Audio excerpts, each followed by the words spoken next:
who walked into a boardroom and called me a housemaid in Mandarin like it was a joke, and then watched a $1.9 billion deal fall apart because of that one word. That's the hook. 3 sentences to pull you in. They laughed. He spat the insult, and I sat still with my hands folded while something that had lived inside my family for 50 years moved like a slow tide, ready to break. Stay with me. This is about more than money. It's about a phrase book, a promise, and a quiet fury that learned how to speak. My name is Maya Carter, and 72 hours before a delegation from Eastridge Capital arrived to sign on the dotted line, I was the company's chief strategy officer. Invisible efficient, the one who made plans work without taking bows. I learned early how to survive corporate rooms. Speak last smile when they take credit, make your voice small enough not to make anyone uncomfortable. Because survival isn't messy, it's strategic. I could recite every rule that kept me safe, and yet none of them prepared me for the day someone said loudly, and in another language, "Who let a housemaid sit at our table?" The chairman, Mr. Zhao Liang, said it in Mandarin with a sneer like a kitchen quip, and I swear you could hear the room tilt. His deputy, a man named Chen, laughed the laugh of people who have never had to explain why their paycheck exists, and the legal counsel chuckled and folded her hands. Derek Hale, our VP of International Affairs, smiled like he'd been cast in the role he'd been rehearsing for his whole life, the confident man who matched the deal. But there I was, Maya. Carter's supposed to be invisible. I kept my eyes down, my voice low. Chairman Zhao. "Welcome," I said, the words honeyed measured, offering the courtesy of someone who has practiced this ritual for years. They laughed louder, patting themselves on the back for a joke that landed on my skin on a history they could not see. Under the table, my fingers found the leather phrase book my grandmother had pressed into my mother's hands, a book whose cover had been smoothed by decades of palms. That little book had one line written inside his old teacher's hand. Language is freedom. Never be silent when it matters. I held it and thought of a woman who once scrubbed marble floors in a mansion called Crestview Manor, who learned Mandarin in secret so that one day she would not have to be erased. 2 days earlier, everything felt ordinary. A CEO collapsed in his home gym, a stroke that left a void at the top of our company, Anderson Aerovations. The board needed a face for negotiation immediately. Eastridge's jet was inbound and the calculus was brutal. Postpone lose jobs and factories, or move forward with someone who could actually steer the talk. Derek raised his hand, fluent in the rituals of power. "I'll lead the negotiations," he said, as if he'd been waiting for the moment the universe owed him. He seemed perfect. Right handshake, right suit, right skin tone. And to half the room, that was all that mattered. But Mr. Anderson turned his attention to me. 3 years earlier in Shanghai, translators had stumbled over technical terms during a negotiation. I'd leaned over, corrected them, used the regional dialect of Qingshan when necessary, and the deal stayed alive. $350 million stayed on the table because I kept the language moving. He remembered that, and he chose me as interim CEO.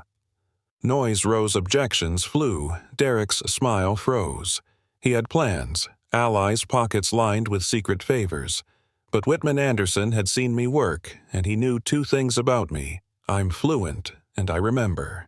I asked for 10 minutes in his office before I accepted, and I told him the truth. This wasn't just business for me, it was personal. I showed him a video of Zhao speaking in Mandarin, and I watched his smug translation slip into a second language, a working-class dialect that the certified translator missed.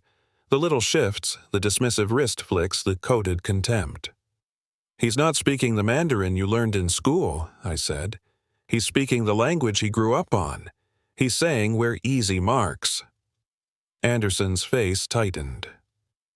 "Where did you learn this?" he asked.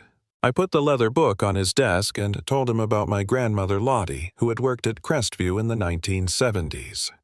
She taught an 8-year-old boy named Liang how to tie his shoes, but when Liang's father caught her reading aloud in Mandarin one night, he called her an animal pretending to be a human, fired her, and threw her into the Chicago winter with nothing. Lottie left with Mr. Huang's phrasebook pressed into her hands and his note, "Language is freedom. Do not be silent when it matters." She taught my mother taught me, and for 3 generations that book was a quiet weapon. The twist begins when the enemy's arrogance meets our patience. Zhao's team arrived arrogant, wealthy, sure.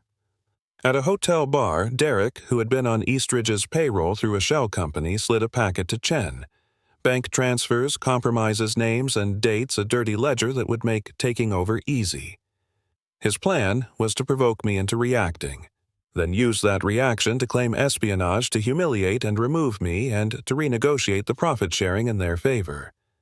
He thought he'd play a short game, provoke trap cash out. He underestimated the family in my veins. While Derek toasted Whitman's security, flagged suspicious communications on Derek's devices.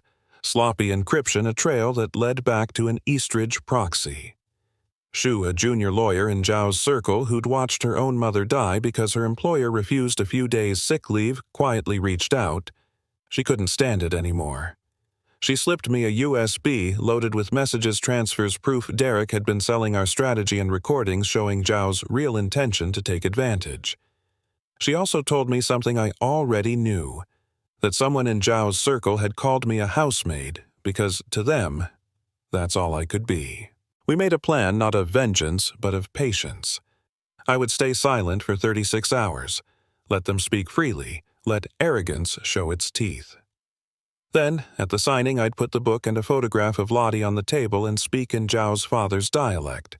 The one his father used in the shipyards, the one that exposed contempt like a rusted nail. They assumed silence meant weakness. They were wrong. On signing day, the stage was perfect for the hunters. Derek seated where I should have been. Zhao, comfortable, Chen amused the room, ready to celebrate. I walked in, navy suit, hair neat, the phrase book in my pocket, and Lottie's photograph folded in my hand. Whitman let me through. I walked to the head of the table like a metronome, each step a beat in a song that had been unsung for 50 years. Derek tried to smile. Zhao did his practiced spiel about historic partnerships. Then I opened my folder. "Before you sign," I said. And the room drew in like a held breath. "There are things you should know." I slid the USB, the bank records, the communications across the table, and then I placed the leather book and the black and white photo down as if laying down a truth. "This is my grandmother," I said. Then I spoke Mandarin. Not classroom Mandarin, but the dialect of his father's shipyard. Clear, precise, and the words I used were the ones Mr. Huang had taught her. The room was thunderstruck. Zhao's face drained, his patronizing smile vanished. I named names, I read the recordings. I quoted the filings, and I said in English, "We will not sign this. We will pursue legal action for espionage and fraud." Shu played the recordings on her phone. Whitman produced the rest, and Derek's scheme unraveled faster than he could fake anguish. Security moved. Derek was led out in cuffs. Crane pushed for the door. Hunter's allies protested, but the board watched the ledger and the recordings and shifted. The $1.9 billion deal collapsed under its own weight. Zhao's empire trembled, and the story spilled into headlines faster than anyone had planned. The victory wasn't theatrical pyrotechnics. It was a clean undoing of a decades-long arrogance. Eastridge's stock plunged, investigations followed, and Whitman signed a later agreement with a different partner that protected workers and profit-sharing. Back in the city where Crestview Manor still stood, the mansion was repurposed, not by me, but by people who cared. It became a community center offering language classes and job training. The phrase book no longer a secret but a sign. Language is freedom. I walked past that building and for the first time in my life felt my grandmother's shoulders relax. But this isn't a tidy fairy tale. It's complicated, messy, and it leaves questions. Did we change one family's habits or a global pattern of quiet contempt? Did putting a man like Zhao in the dock make every corporation reconsider the faces they underestimate, or did it simply create new ways to hide the same old contempt? That's the debate I want you to have. So here's where I hand this to you.